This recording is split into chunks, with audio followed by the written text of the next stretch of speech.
Salut les égarés, c'est Alken de la chaîne Dédale de jeux. Aujourd'hui, petit cours d'histoire sur le jeu de rôle mythique Donjons et Dragons. Dungeons and Dragons en anglais. Vous avez entendu mon accent? Irréprochable. Ce sera le cas pendant tout le restant de la vidéo. Je l'espère. Donjons et Dragons est l'un des premiers jeux de rôle sur table. Le jeu est créé pendant les années 70 aux États-Unis par Gary Gygax et Dave Arneson. À la fin des années 60, Dave Arneson rejoint un groupe de joueurs de Wargames. Ce sont des jeux de guerre où on utilise des figurines pour simuler des conflits. C'est là que Dave rencontre David Waisley, avec qui il va jouer des parties du jeu Braunstein. Il s'agissait de parties regroupant une vingtaine de personnes qui jouaient des simulations historiques avec chacun un personnage et sans forcément des objectifs militaires. Les parties étaient conçues et animées par David Waisley. Dave Arneson aimait pousser au maximum les limites du jeu. Quand David Waisley part à l'armée, Dave Arneson adapte le système de jeu et propose à son groupe de joueurs de jouer une version dans un univers médiéval fantastique. Les premières parties consistaient à arpenter les souterrains du château de Blackmore, qui était peuplé de monstres imaginaires, de pièges et de trésors. Gary Gygax était également un amateur de wargames. Pour partager sa passion, il fonde en 1970, avec l'aide d'autres personnes, le Castle and Crusade Society, qui est spécialisé dans les wargames fantastiques. Il sort un fanzine nommé Domesday Book. Dans certains numéros de celui-ci, Arneson y présente des détails et des cartes concernant Blackmore. Gygax est très intéressé par Blackmore, et fin 1972, Arneson fait une partie de démonstration à Gary Gygax, qui est emballé par le concept. Un joueur incarne un personnage qui peut garder au fil des parties, le tout animé par une personne en tant qu'arbitre, qui narre une histoire où les joueurs prennent part. Ce côté innovateur plaît à Gygax, qui décide de collaborer avec Arneson pour développer un jeu. Il décide d'utiliser une partie des mécaniques du premier jeu publié de Gygax, Chainmail, un wargame avec des règles de magie. De son côté, Arneson avait déjà adapté certaines règles lors de ses parties dans le monde de Blackmore. Gygax teste alors cette nouvelle version du jeu avec ses deux enfants dans un univers qu'il nomme Greyhawk. Gary Gygax souhaite publier rapidement ce nouveau jeu, mais il essuie des refus de plusieurs éditeurs. Il décide alors de cofonder avec Don Kay en 1973 la compagnie Tactical Studies Rules, ou simplement appelée TSR. Arneson ne se lance pas dans ce projet par manque d'argent. Et c'est en janvier 1974 que Gygax publie grâce à TSR la première version de Donjons et Dragons, qu'on surnomme actuellement ODD, Original Dungeons and Dragons.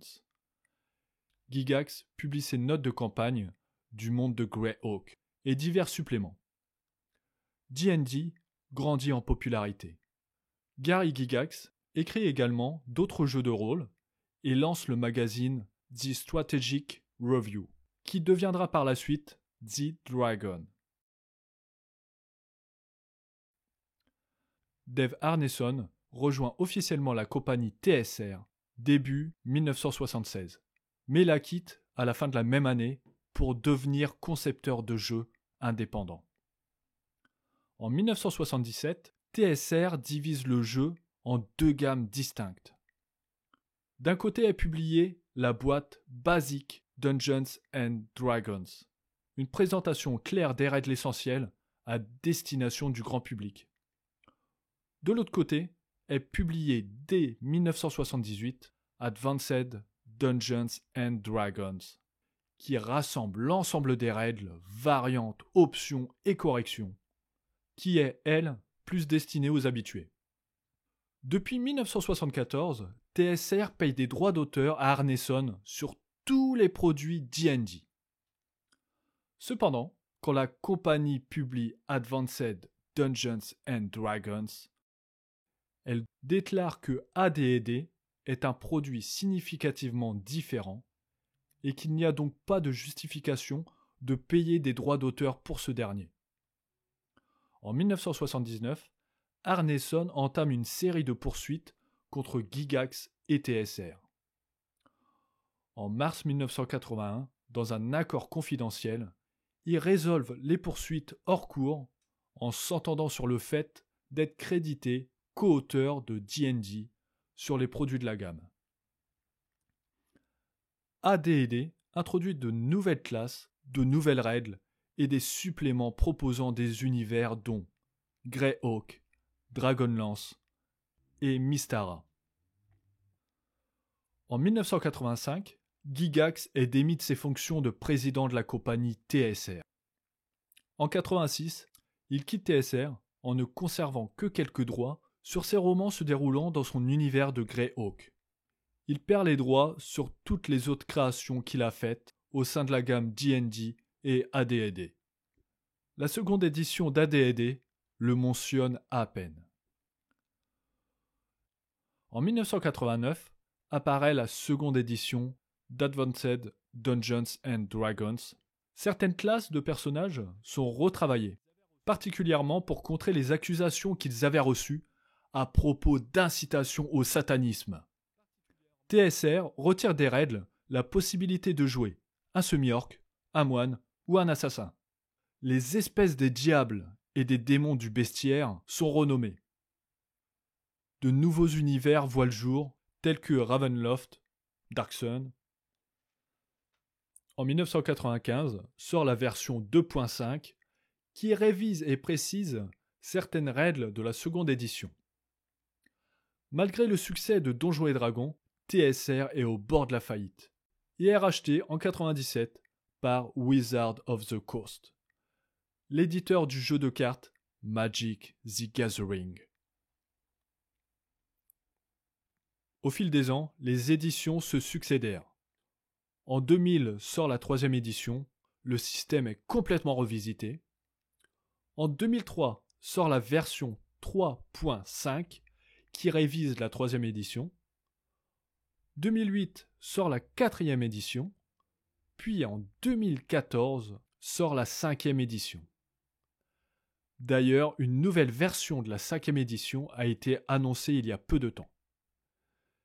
Elle devrait voir le jour en 2024, l'année des 50 ans de Donjons et Dragons. Rendez-vous dans 3 ans pour la nouvelle version de D&D, et d'ici là, prenez garde, Dédale!